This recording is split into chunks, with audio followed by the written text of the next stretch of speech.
Assalamualaikum warahmatullahi wabarakatuh. Salam sejahtera bagi kita semua. Salam sehat dan ceria. Perkenalkan, nama saya Sustiana dari TK Tunas Bangsa Rembang, CGP Angkatan ke-10. Salam guru penggerak. Tergerak, bergerak, menggerakkan.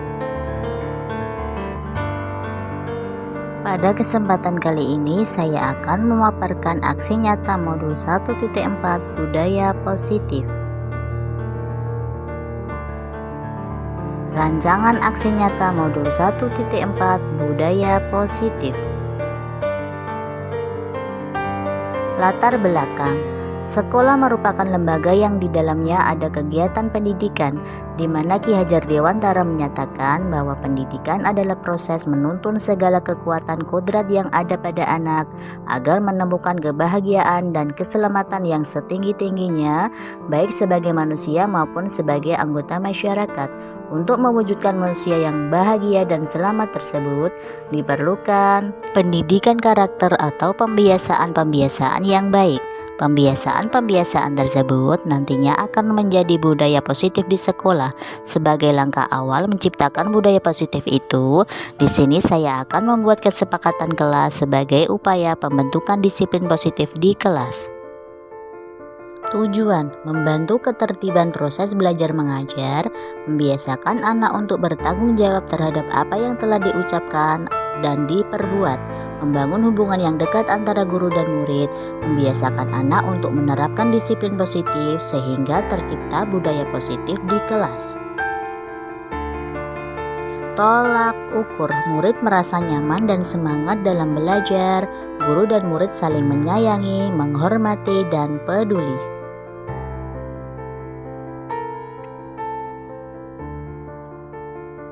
Lini masa tindakan yang akan dilakukan: yang pertama, mengajukan gagasan atau ide kepada kepala sekolah; yang kedua, diskusi mengenai langkah yang akan diambil; yang ketiga, membuat rancangan kelas impian; yang keempat, membuat desain kesepakatan kelas.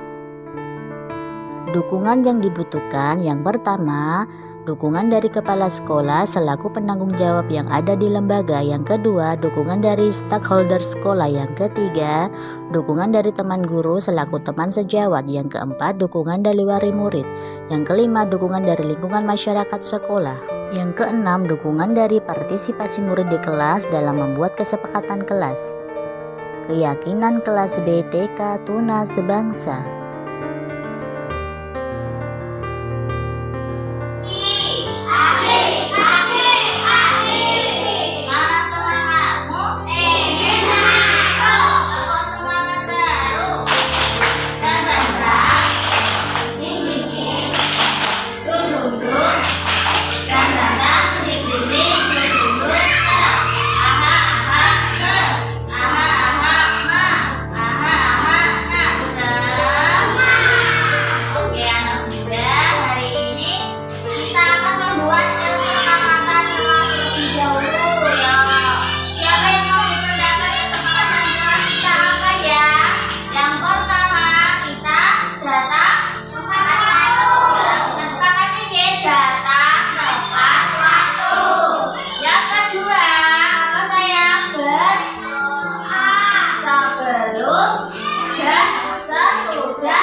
saja rekreasinya? Ke pantai.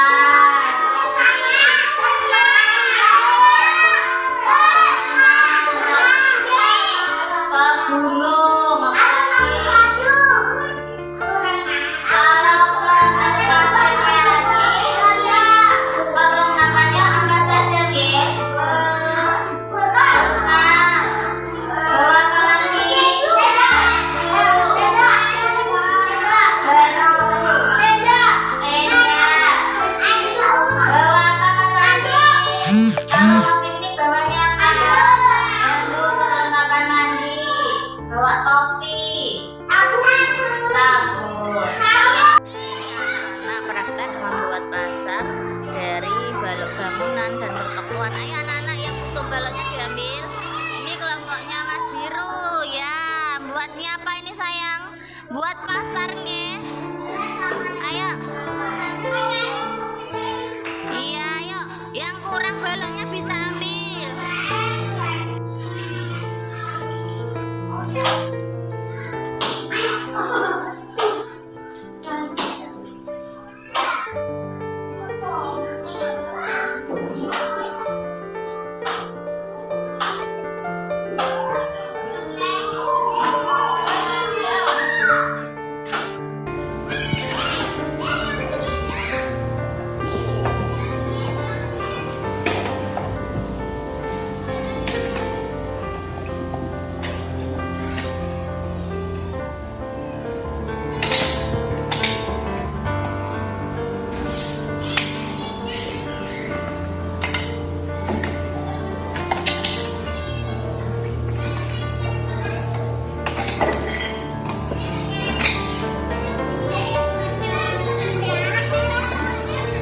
Berikut ini sosialisasi pemahaman dan penerapan budaya positif, budaya literasi pada pendidik TK Tuna Sebangsa.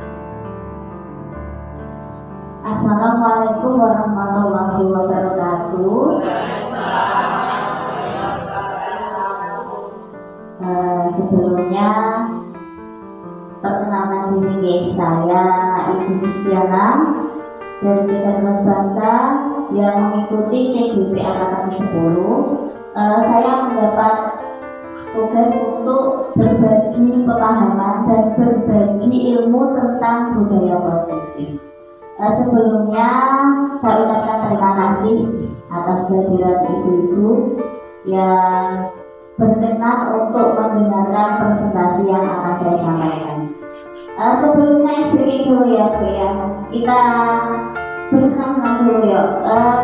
Kalau kau suka hati tepuk tangan, kalau kau suka hati tepuk tangan, kalau kau suka hati mari kita lakukan. Kalau kau suka hati tepuk tangan, kalau kau suka hati tertawalah, kalau kau suka hati tertawalah, kalau kau suka hati mari kita lakukan. Kalau kau suka hati tertawalah, hahaha. Oke, lanjut ke materinya. Tadi tentang budaya positif, sebelumnya saya mau bertanya dulu. Apakah menurut panjenengan budaya positif itu apa ya? Ayo, ya Bu Wanda monggo. Budaya positif itu budaya yang mencerminkan kebaikan-kebaikan di sekolahan. Iya, kurang lebihnya seperti itu nih Bun ya. Budaya positif itu budaya yang menerapkan disiplin positif atau perbuatan positif yang ada di sekolah. Di sini saya akan membahas tentang disiplin positif. Disiplin positif ya adalah proses pembelajaran. Disiplin berbeda sama sekali dengan hukuman ya. Meskipun disiplin sering diterapkan dengan menggunakan teknik hukuman. Disiplin positif merupakan pendekatan untuk mendidik anak melakukan kontrol diri. Sehingga di sini pendidik kita wajib mengontrol anak, tetapi dengan disiplin, bukan dengan memberikan hukuman. Next. Menurut Diane Guzan, dalam bukunya Restructuring School Discipline menyatakan ada 3 alasan motivasi perilaku manusia, yaitu yang pertama, untuk menghindari ketidaknyamanan atau hukuman. Yang kedua, untuk mendapatkan imbalan atau penghargaan dari orang lain. Yang ketiga, untuk menjadi orang yang mereka inginkan dan menghargai diri sendiri dengan nilai-nilai yang mereka percaya. Dari ketiga motivasi perilaku manusia tersebut, dalam mewujudkan disiplin positif yang harus ditanamkan dalam murid-murid adalah motivasi yang nomor ketiga. Karena dengan memiliki motivasi tersebut, mereka telah memiliki motivasi intrinsik yang berdampak jangka panjang. Motivasi tidak akan terpengaruh pada adanya hukuman atau hadiah. Mereka akan tetap berperilaku baik dan berlandaskan nilai-nilai kebajikan, karena mereka ingin menjadi orang yang menjunjung tinggi nilai-nilai yang mereka hargai. Sekarang saya akan membahas tentang nilai-nilai kebajikan universal. Nilai-nilai kebajikan universal meliputi keadilan, tanggung jawab, kejujuran, bersyukur, lurus hati, berprinsip, integritas, kasih sayang, rajin, komitmen, percaya diri, kesabaran, dan lain sebagainya. Sekarang saya akan membahas tentang 5 posisi kontrol dalam mewujudkan budaya positif. Di sini ada 5 posisi, Diane Gosset dalam bukunya Restitution, Restructuring School Discipline mengungkapkan bahwa guru perlu meninjau kembali penerapan disiplin di dalam ruang-ruang mereka selama ini. Apakah telah efektif? Apakah berusaha memerdekakan dan memandirikan murid? Bagaimana dan mengapa? Melalui serangkaian riset dan berdasarkan pada teori kontrol Dr. William Glasser, Glasser berkesimpulan ada 5 posisi kontrol yang diterapkan seorang guru. Dalam melakukan kontrol, kelima posisi tersebut yaitu pembuat rasa bersalah, teman, pemantau, dan manajer.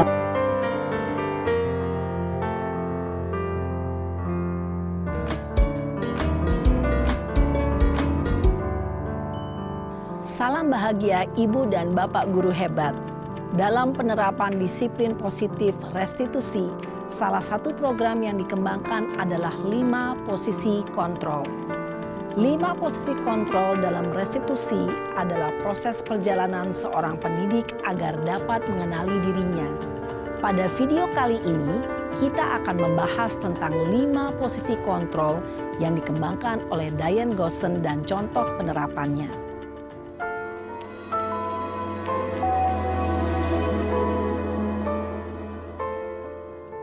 5 posisi kontrol itu adalah 1.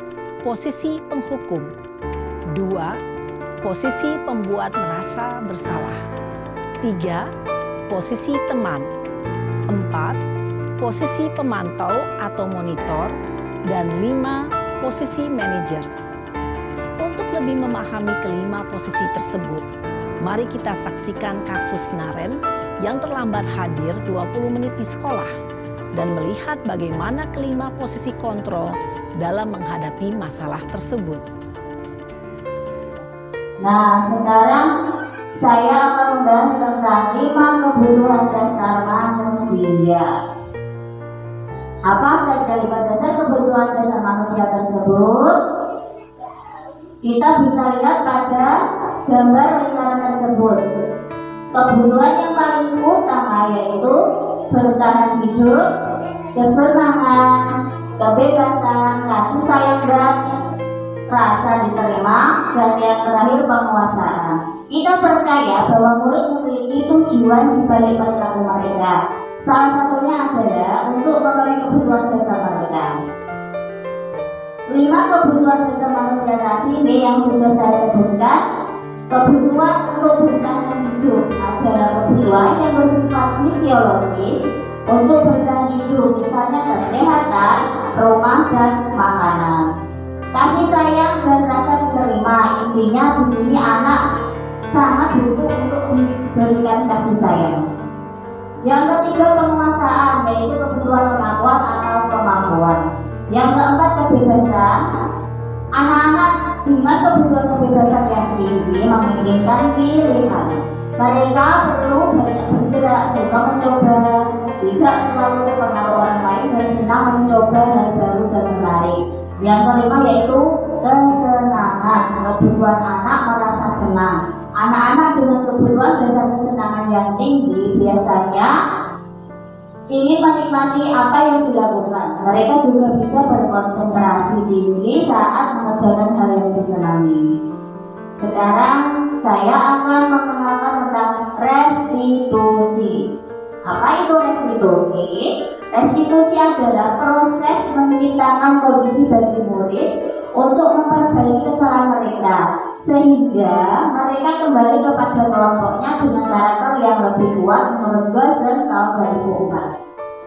Restitusi membantu murid untuk jujur pada dirinya sendiri dan mengevaluasi dampak dari kesalahan yang dilakukan. Restitusi memberikan penawaran bukan paksaan. Di sini ada beberapa tahapan dari segitiga restitusi. Dalam gambar dapat dilihat untuk yang pertama, tahap yang pertama yaitu menstabilkan identitas. Di sini guru akan berusaha menstabilkan identitas anak jika terjadi permasalahan. Yang kedua yaitu validasi tindakan yang salah. Yang ketiga menanyakan keyakinan. Sekarang kesimpulan penanganan kasus dengan segitiga restitusi.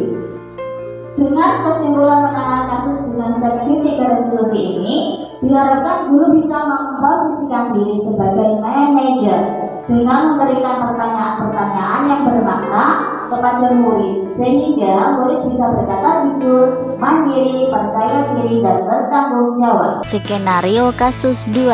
Aldin memukul Faris yang pada awalnya merebut mainannya.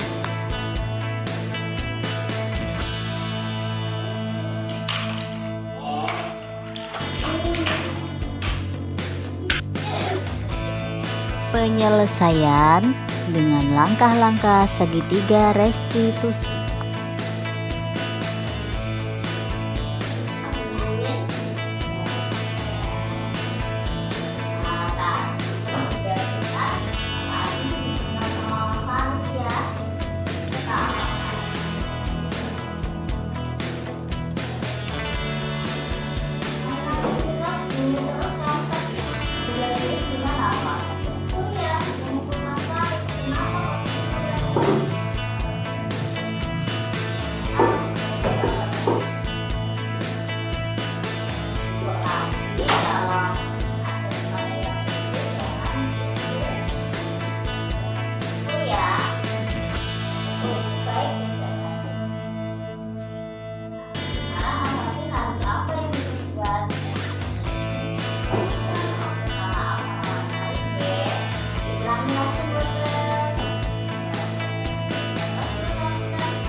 Nah, di sini tadi ada budaya positif.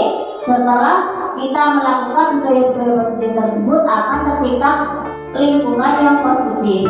Dengan lingkungan positif tersebut, kita akan membuat keyakinan sekolah kita, yaitu peraturan sekolah kita dan keyakinan kelas kita masing-masing. Next.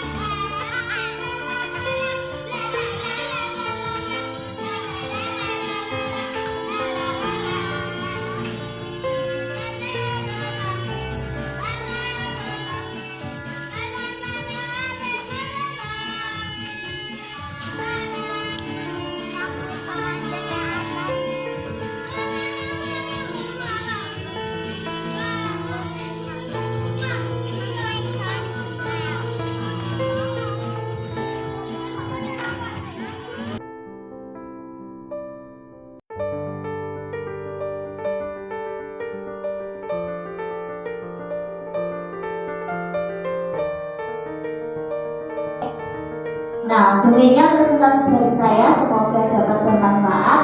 Apabila ada kesalahan, saya mohon maaf. Wabillahi taufiq wal hidayah. Wassalamualaikum warahmatullahi wabarakatuh.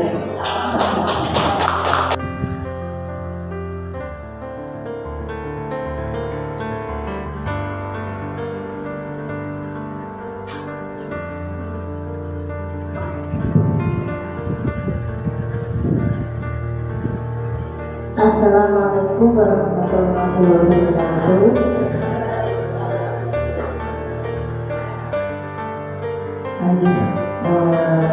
Sebelumnya pertama-tama marilah kita panjatkan puja dan puji syukur kehadirat Allah Subhanahu wa Ta'ala yang telah melimpahkan rahmat dan hidayahnya sehingga kita semua dapat berkumpul di kelas ini, di ruang ini dalam keadaan sehat walafiat tanpa suatu halangan apapun. Amin amin ya rabbal alamin. Salawat serta salam tak lupa kita haturkan kepada junjungan kita Nabi Agung Muhammad Sallallahu Alaihi Wasallam yang syafaatnya selalu kita nantikan hingga yaumul akhir nanti. Amin amin ya rabbal alamin. Di sini saya bermimpi punya murid yang bertakwa kepada Allah yang Maha Esa, mandiri, kreatif, berkarakter kuat, percaya diri, dan kolaboratif. Dan saya mempunyai visi impian, yaitu terwujudnya siswa unggul yang berkarakter profil pelajar Pancasila. Mungkin ini sudah sesuai dengan visi kita, dan saya mempunyai prakarsa perubahan, yaitu ingin mewujudkan budaya literasi untuk pengembangan bahasa anak usia dini. Ini saya ingin lakukan karena basic anak PAUD untuk melanjutkan ke jenjang selanjutnya itu butuh pemahaman tentang literasi. Jadi saya ingin membuat prakarsa perubahan tentang mewujudkan budaya literasi untuk pengembangan bahasa anak usia dini. Di sini bisa saya tampilkan mungkin beberapa prakarsa perubahan yang ingin saya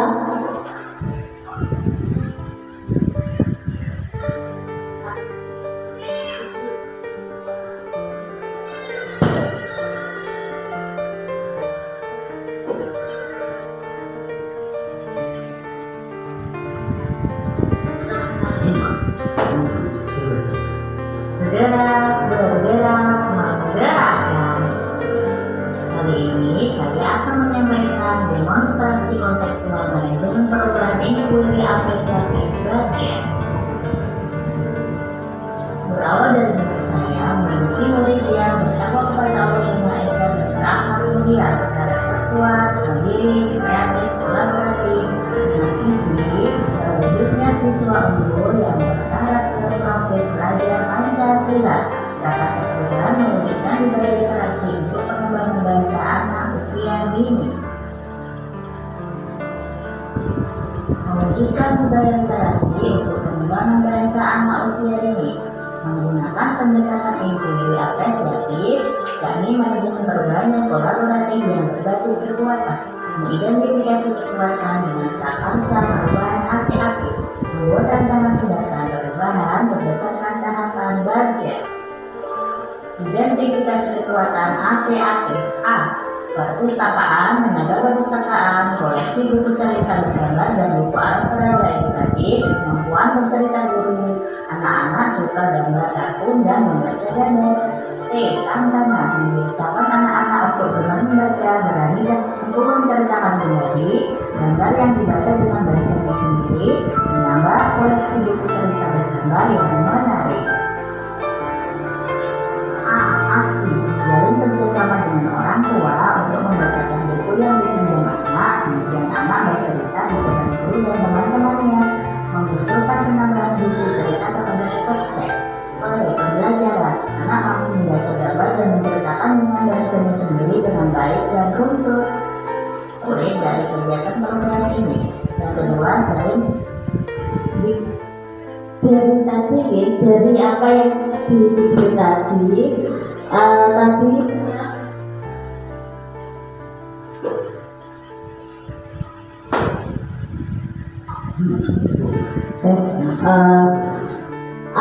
beberapa praksa perubahan. Intinya saya ingin mewujudkan literasi dengan berbagai persiapan, yaitu dengan tahapan nanti akan saya sampaikan. Di sini saya ada awal atau aksen yang kita temukan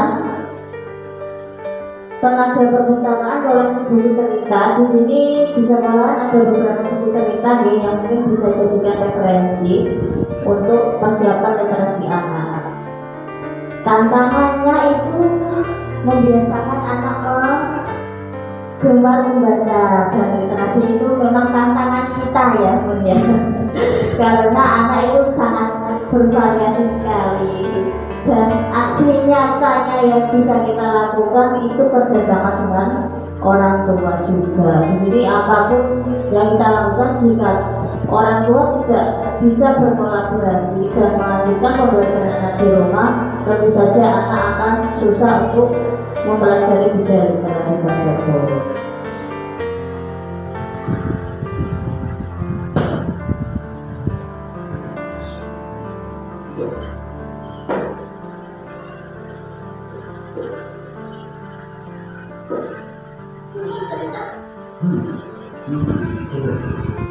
Petan baca.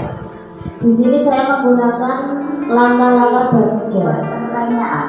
Pertanyaan, mengapa kita perlu mewujudkan budaya literasi untuk mengembangkan bahasa anak usia dini di sekolah? Tindakan membuka dialog dengan kepala sekolah, guru, dan wali murid terkait pemahaman pentingnya budaya literasi untuk pengembangan bahasa anak usia dini. Ambil pelajaran. Pertanyaan, siapa yang bisa memberi pemahaman akan pentingnya budaya literasi untuk pengembangan bahasa anak usia dini? Aktivitas apa saja yang harus kita lakukan? Situasi bagaimana yang harus kita ciptakan dalam rangka mewujudkan tujuan tersebut? Tindakan atau penyelidikan. Pertama, membaca referensi. Kedua, mencari sekolah yang lebih mempraktekkan hal tersebut. Tiga, mengajak anak untuk berkunjung ke perpustakaan dan meminjam buku. Keempat, membiasakan anak untuk bercerita di depan guru dan teman-temannya dengan bahasanya sendiri. Yang kelima, menciptakan lingkungan membaca yang kondusif. Garing inti. Pertanyaan. 1. Bagaimana situasi sekolah dan pembelajaran saat itu?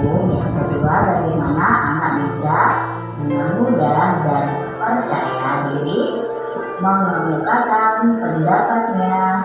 Yang ketiga, apa yang bisa dilakukan agar program ini bisa berjalan terus? Tindakan atau penyelidikan. Yang pertama, menanyakan akan apa perubahan yang dirasakan oleh guru dan wali murid dari kegiatan program ini. Yang kedua, sering mengajak anak untuk menyampaikan pendapat atau bercerita. Yang ketiga, menciptakan lingkungan membaca yang menyenangkan. Yang keempat, menambah koleksi cerita bergambar yang menarik. C. Jabarkan rencana. Pertanyaan, langkah-langkah apa saja yang bisa kita ambil untuk mewujudkan budaya literasi dalam mengembangkan bahasa anak usia dini sekolah? Tindakan, membuat capaian yang realistis setiap 2 minggu sekali. A. Atur eksekusi. Siapa saja yang akan terlibat dan memantau saya dalam mewujudkan prakarsa perubahan ini? Tindakan, yaitu kepala sekolah, guru, siswa, dan wali murid. Terima kasih. Wassalamualaikum warahmatullahi wabarakatuh. Tadi itu prakarsa perubahan yang ingin saya laksanakan di sekolahan.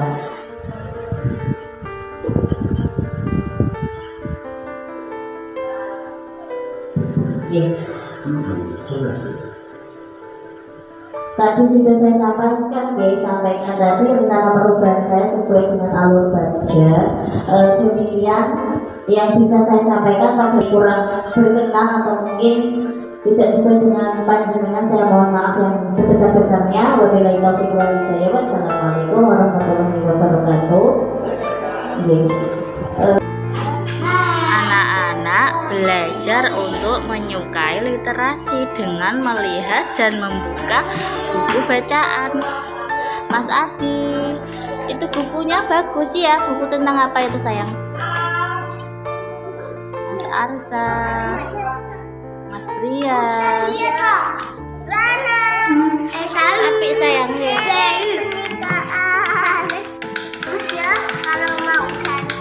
Ini ganti lagi yuk, ganti ambil buku yang satunya lagi. Iya. Mas Yusuf apa itu? Gambar. Buku yang Iya. orang kotak badan tidurnya tidak tidur. Ayo kita memutuskan di dokter. Ayo kita di dokter. Waduh, dokter. Hebat anak bunda semua. Suka nih bukunya bagus ya. Bagus.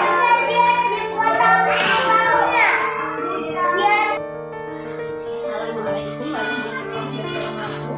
Perkenalkan, nama saya Kristianisih dari TKA Mas Bangsa. Saya mau memberi sedikit tanggapan tentang penerapan budaya positif dari Sustiana.